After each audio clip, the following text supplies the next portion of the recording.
La primera es una pregunta interesantísima porque el concepto de política, dicho con ese término, nos remite directamente a la antigüedad griega clásica. Política en realidad es un adjetivo sustantivado, el adjetivo politikos, que viene del sustantivo polis. Y el sustantivo polis es intraducible, porque designa una realidad que existía entre los griegos clásicos, pero que no existe tal cual hoy día. Por eso cuando un filólogo, un historiador que tenga profundidad y rigor estudia el fenómeno de las polis griegas clásicas, suele usar la palabra polis sin traducirla, ¿no? A veces se le advierte por ciudad-estado, pero lo que hay que hacerle es explicar el concepto de polis. De esa palabra deriva nuestro término política, nada menos, ¿no? Entonces, para poder empezar a entender qué significa auténticamente político, hay que remontarse a la polis. La polis es una comunidad humana. Es una comunidad humana autosuficiente y por lo tanto que tiene una envergadura suficiente como para satisfacer todas las necesidades propias del hombre. En ese sentido, se corresponde a lo que llamaríamos una sociedad civil, en general. La sociedad civil es la sociedad que, por la unión de sociedades más pequeñas, adquiere la capacidad de satisfacer el conjunto de las necesidades del hombre en orden a su fin último, ¿no? Ahí hay una tendencia natural que existe en todos los pueblos históricos, en que las familias se agrupen por lo menos en clanes y en tribus, ¿no? Que son agrupaciones de familias en el fondo, o de grupos de familias. Y esas agrupaciones menores, digamos que son los clanes, las tribus, tienden a asociarse en agrupaciones mayores. De hecho, todas las polis griegas estaban constituidas por varias tribus, 3 tribus, 4 tribus, ¿no? Eran agrupaciones de tribus. Eso es importante empezar a advertirlo porque son sociedades civiles. Y una sociedad civil no es una agrupación de individuos. No son un montón de individuos que se juntan y dicen vamos a hacer una sociedad. No. Es una agrupación de sociedades preexistentes que ya tienen sus propias normas, sus propias leyes, sus propias instituciones, su propia tradición cultural, ¿no? La sociedad civil es el fruto de sociedades menores, de sociedades preexistentes.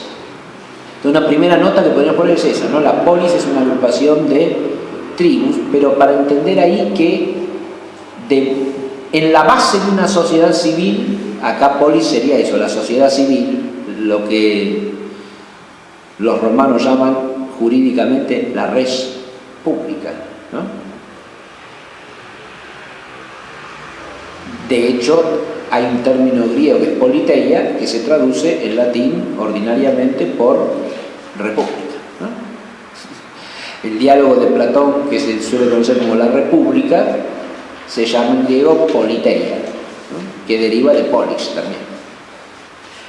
La polis es entonces una sociedad civil como agrupación de tribus, primera cosa. Es una sociedad suficiente o perfecta que satisface las necesidades del hombre en orden a su fin. Pero lo que la diferencia de otras sociedades civiles de su propio contexto histórico y de la actualidad es la medida. Cuando se habla de las polis griegas, lo primero que salta a la vista es que una ciudad con alguna aldea periférica y un campo que abastece a los habitantes de la ciudad era un estado independiente. O sea, cada polis tenía una medida tal que tanto Platón como Aristóteles dicen que el número ideal de ciudadanos que tiene que tener una polis está entre 5.000 y 10.000. Como mucho. No más. Ciudadanos no existen todos los habitantes. Ciudadanos eran en el concepto mío, tienen que ser los hombres mayores de edad, ¿no? Libres. Pero la comunidad que es una polis es una comunidad concreta. No, Aristóteles dice que en una polis todos los ciudadanos tienen que conocerse entre sí al menos de vista. Tienen que tener la posibilidad de convivir realmente. O sea que no se admite para la polis una magnitud, un crecimiento que la lleve a ser una agrupación humana meramente ideal o institucional, pero no real. No real. Los grandes estados actuales no son polis en ese sentido. Nuestro Estado Nacional Argentino no es una polis, porque no tiene la medida de la polis. En ese sentido, el adjetivo político no sería aplicable a nuestra realidad, en ese sentido estricto, porque implica una medida que ellos trataron de conservar celosamente, ¿no? Y eso engendró fenómenos históricos como el hecho de que cuando la polis iba creciendo de población y excedía la medida adecuada, se votaban leyes que hacían que una buena parte de los ciudadanos tuvieran que irse y fundar una nueva polis en otro lado, el fenómeno de las apoiquías, que se llama, ¿no? Es decir, un hogar lejano había que fundar, otra polis, porque estaba ya excedida la medida. Eso tiene que ver con un concepto de la mentalidad griega, que ¿cuál es? Y con un concepto de que nosotros hablamos aquí, que es el de orden. Para la mente griega clásica, nada puede estar fuera de orden, porque si se sale del orden, cae en la corrupción. Entonces, una polis que exceda la medida humana es una polis viciosa, o sea, porque excedió la magnitud propiamente humana. Propiamente humana tiene que ver con eso, que los conciudadanos convivan realmente, se conozcan entre sí, formen una comunidad concreta, no virtual ni institucional, sino concreta,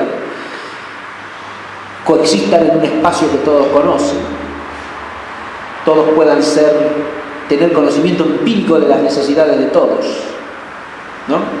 Eso conserva la medida humana del ejercicio humano del gobierno.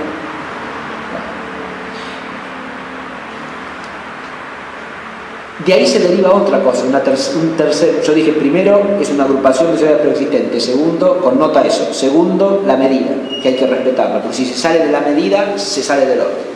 Hay un principio de la religión griega clásica, de la religión apolínea, que dice, mede nada, se suele traducir nada en exceso. En realidad, el concepto es nada fuera de orden. Nada fuera de orden. Si usted se sale del orden, cae en lo que el griego llama hybris, es decir, la soberbia. No reconocer la medida que le corresponde al hombre. Por eso el conócete a ti mismo, que quiere decir, el lema apolíneo ese, conócete a ti mismo, significa, está dirigido al hombre como hombre, no al individuo para que se conozca introspectivamente, y significa que el hombre tiene que reconocer su condición de hombre, que no es ni bestia ni Dios, es hombre, y vivir conforme a esa medida de lo humano, ni elevándose por encima de sí, ni rebajándose como si no fuese lo que es, ¿no? De ahí surge la eleutería, que es la dignidad del hombre como ser racional y libre.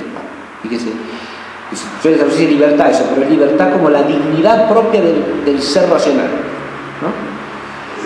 Que está llamado a obedecer el orden divino y a señorear sobre lo que es inferior.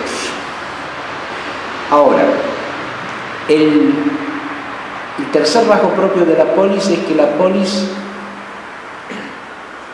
es una comunidad en la cual todos cooperan al bien común y bajo la ley. No es una polis aquella en la que uno solo se preocupa por el bien común y los demás no. Eso lo dice uno de los personajes de la Antígona de Sófocles. Una polis no es aquella en la que el bien común lo procura uno solo. Eso no es una polis. En la polis todos están comprometidos en el bien común y participan de alguna manera en orden al bien común. Pero además, todos están bajo la ley, por eso la tiranía destruye la polis.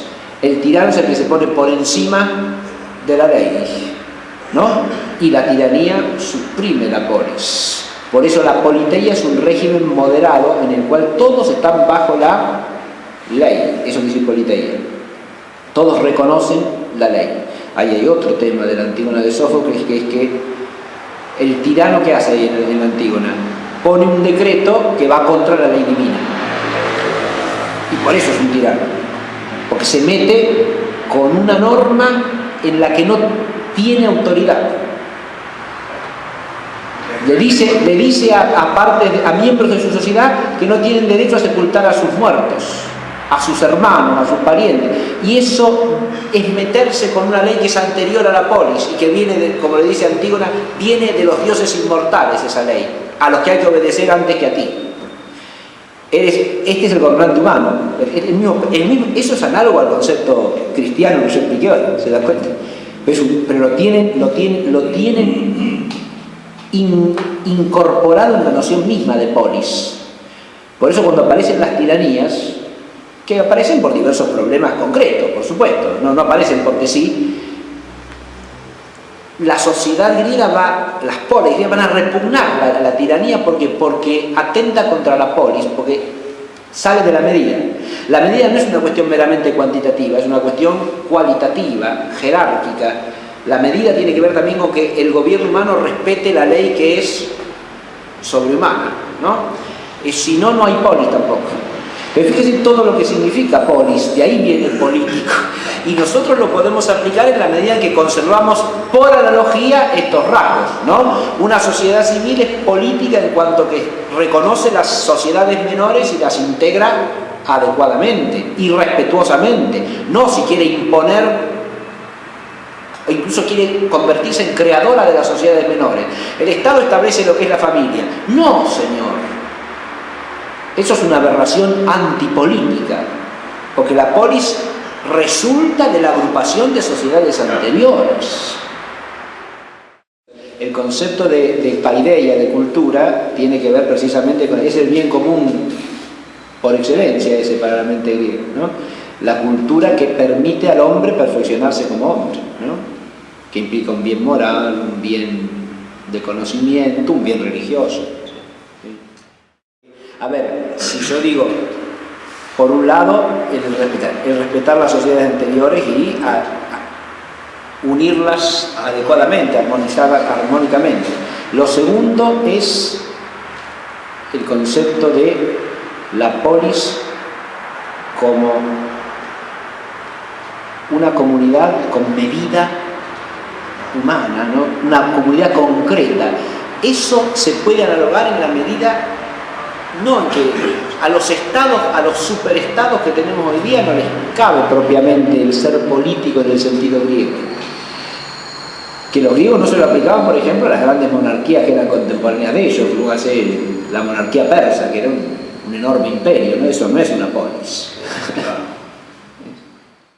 Sí se puede aplicar por analogía en cuanto la sociedad mayor esté orgánicamente configurada por sociedades menores. ¿Está claro?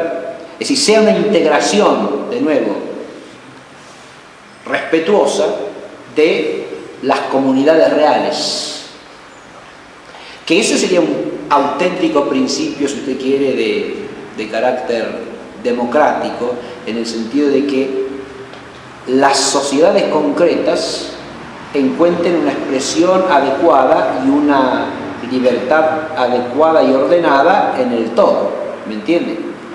Cosa que pasaba, por ejemplo, en ciertas monarquías de la cristiandad europea, en la que cada comarca tenía una cierta autonomía notable y el todo no imponía a las partes una homogeneidad absoluta, ¿no? La globalización total va contra eso, ¿me entienden? Porque no respeta ninguna particularidad. Hablamos de particularidades legítimas siempre, ¿no? Que sean armonizables con el bien común. Pero el respeto de las particularidades hace al carácter político en este segundo sentido, ¿no? Particularidades locales, regionales, que la comunidad concreta sea la base de la existencia de un todo mayor, no al revés. Y la politicidad en el tercer sentido ya es obvia, ¿no? Porque la politicidad, la hemos hablado hoy ampliamente, la politicidad en el tercer sentido tiene que ver con el respeto de, por un lado, la responsabilidad de todos en orden al bien común, y por el otro, el respeto de leyes que son anteriores a la voluntad humana, ¿no? En ese sentido, la politicidad se puede trasladar por analogía perfectamente a cualquier sociedad civil de hoy día.